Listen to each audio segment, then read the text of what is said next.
Sejumlah ledakan keras mengguncang Caracas, Venezuela, Sabtu dini hari waktu setempat. Ledakan salah satunya terjadi di dekat Bandara Higuerote bersamaan dengan manuver berulang pesawat tempur yang terbang rendah di beberapa wilayah Venezuela. Dentuman keras juga terdengar di beberapa titik ibu kota dan memicu kepanikan warga. Wilayah selatan Caracas yang berada di sekitar pangkalan militer utama dilaporkan mengalami pemadaman listrik. Mierda, marico, se prendió el peo en esta mierda, yo.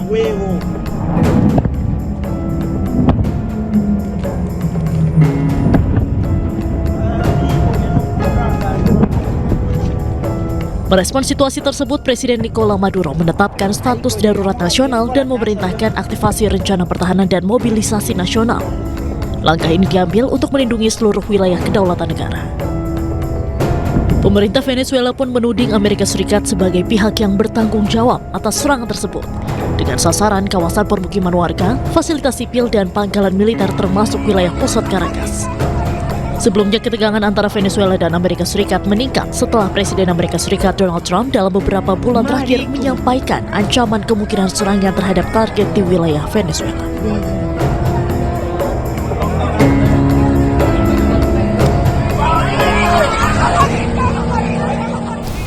Seorang tukang cukur di Gaza membuka tempat pangkas rambut di reruntuhan rumahnya yang hancur.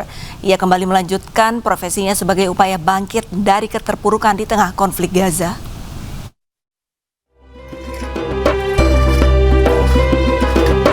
Bassem Al-Ghafri, seorang tukang cukur muda, telah mengubah reruntuhan rumahnya yang hancur di lingkungan Sheikh Radwan, kota Gaza, Palestina, menjadi tempat pangkas rambut. Ia melanjutkan profesinya di tengah kehancuran yang disebabkan oleh konflik bertahun-tahun. Nampak Al-Ghafri menyapu rambut dan puing-puing di bawah langit-langit yang runtuh dengan cermin tergantung tidak stabil sementara pelanggan menunggu jasanya. Ia bercerita sebelumnya mengelola sebuah tempat pangkas rambut besar di rumahnya dengan banyak pelanggan.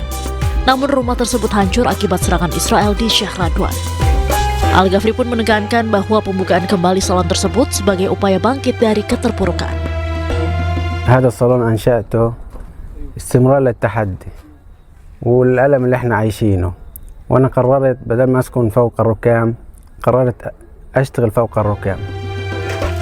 Kini banyak warga Gaza terus tinggal di bawah reruntuhan rumah mereka untuk menghindari kondisi musim dingin yang keras.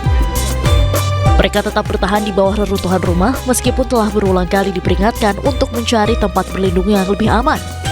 Setelah beberapa bangunan yang tidak stabil runtuh dan menewaskan serta melukai puluhan orang.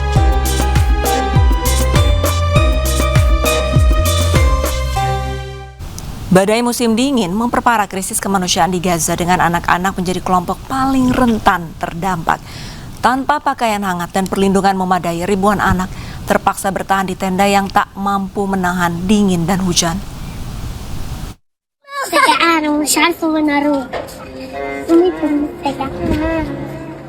ما عندكوش أواعي؟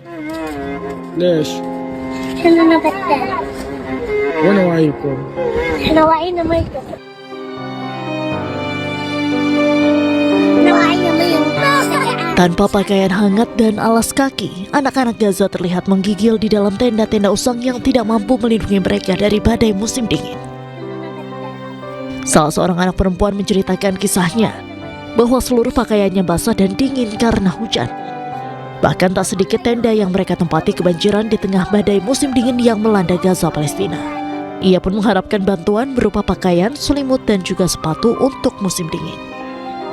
Kondisi musim dingin ini meningkatkan risiko hipotermia dan penyakit pernapasan, terutama bagi balita dan bayi. Fasilitas kesehatan yang terbatas membuat penanganan medis bagi anak-anak menjadi semakin sulit. Krisis ini mempertegas dampak konflik berkepanjangan terhadap generasi termuda Gaza. Penyebab kebakaran bar di resort ski Crans Montana Valley, Swiss saat pesta tahun baru terungkap, yakni kembang api. 40 orang tewas dan 119 lainnya terluka dalam peristiwa horor tersebut.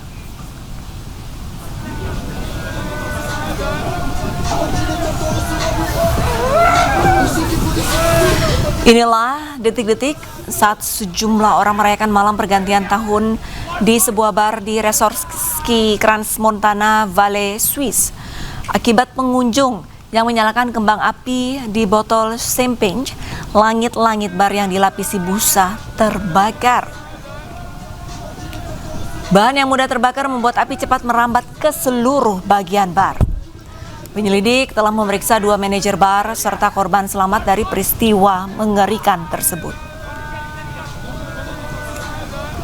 Dans le bar d'à côté, on voulait changer de bar et on a vu, on est passé devant parce que c'est sur le chemin pour aller à l'hôtel. Il y avait tellement une grande queue, on a dit non, on n'y va pas, on va pas faire la queue trop longue. Enfin, tant pis, on va au bar de l'hôtel.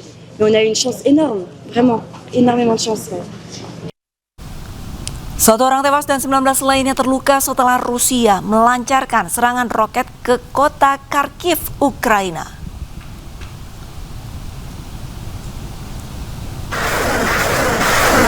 Sistem roket peluncuran ganda MLRS Grad Rusia menyerang unit-unit infanteri Ukraina di Krasnoarmeysk, Dimitrov, dan Rodinskoy.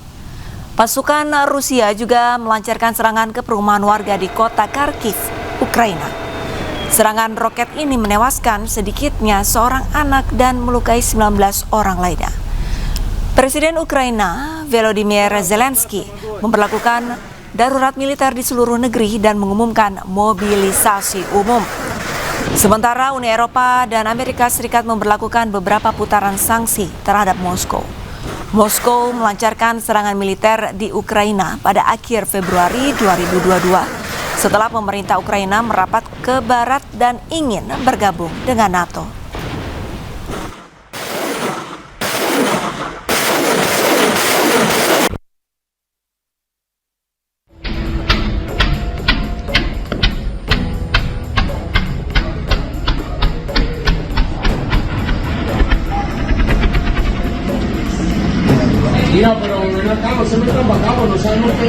Sejumlah ledakan keras mengguncang Caracas, Venezuela, Sabtu dini hari waktu setempat. Ledakan salah satunya terjadi di dekat Bandara Higuerote bersamaan dengan manuver berulang pesawat tempur yang terbang rendah di beberapa wilayah Venezuela.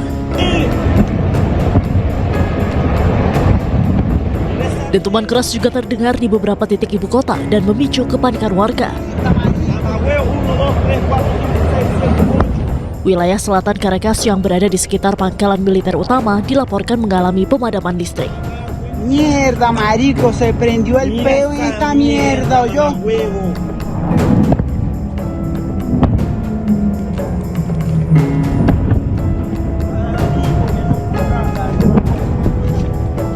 Merespons situasi tersebut, Presiden Nicolás Maduro menetapkan status darurat nasional dan memerintahkan aktivasi rencana pertahanan dan mobilisasi nasional. Langkah ini diambil untuk melindungi seluruh wilayah kedaulatan negara. Pemerintah Venezuela pun menuding Amerika Serikat sebagai pihak yang bertanggung jawab atas serangan tersebut, dengan sasaran kawasan permukiman warga, fasilitas sipil, dan pangkalan militer termasuk wilayah pusat Caracas.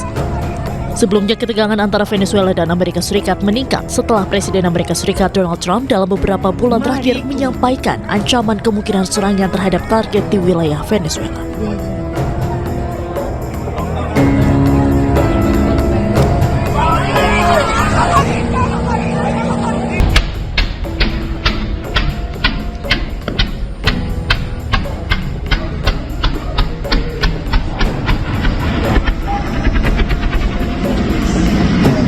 Pero ven acá, no se metan para acá, no sabemos qué